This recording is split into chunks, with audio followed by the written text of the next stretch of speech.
TZ against the CC kasi at least babalik din lang yung HP pero Lancy! O yun na yung shadow kill! Bigla! Flicker ni Lancy pero kumasa na kasi yung Shadow Kill so naabot pa rin siya. Okay, okay, basag yung Virago armor dito habang si Pew ay umaabante. Tatama yung Wow! Abyssal Arrow, kaya lang andito na yung follow-up mula sa TC, bro. Pero lalayo din, ang kunat naman kasi Saan talaga. nanggaling yung heal nun? May heal ba yung Poisons? Di ba defense lang yun? Ano lang boss, regen lang.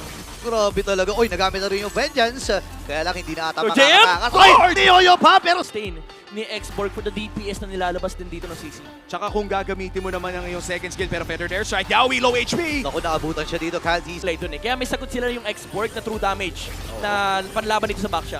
Okay, Caltis. Wow! Pero sakto! Yung Jade Condom mula kay Ogun with a flicker. Pero Feather Racing naman from Lancy.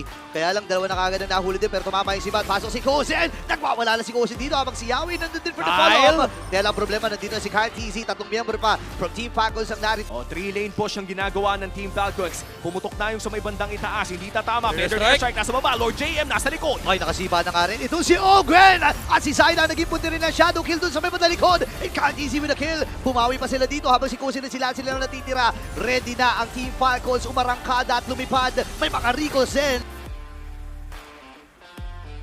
FHB on this board area. Lancy, kita ng lahat. Okay, parang delikado ata ang pwesto ni Lancy dito. Nakatapak siya ng Abyssal Trap. Pero yung buhay ng Lord ay nasa 14k na lang. Yawi! Ando na yung Glorious Pathway. At this time ay papasok rin with Defender. Habang si Zaida pa rin! Magwawagi doon sa Retria na yon. Super Marcus down. Oh my gosh, grabe yung ganap. Alam mo, ito talaga yung dahilan eh. Bakit macro reign supreme? Oh, teka lang, mamaya tapos sa akin yung Yawi. Okay, nandun na rin yung Tyrant Stage. Pero yung follow-up ni Zaida, inaantay lang niya na matapos yung bouncy ball. Ogun, pinulinormal hits na! Kozen, ginawa niyang stock ng Sky Piercer. Ito yung tinatawag nilang parang offer. Kaya naman tatalon dito si Lancy with a Feathered Airstrike. FHB on this Lord. Okay, nag-aabang na rin dito na magiging Oh! timing!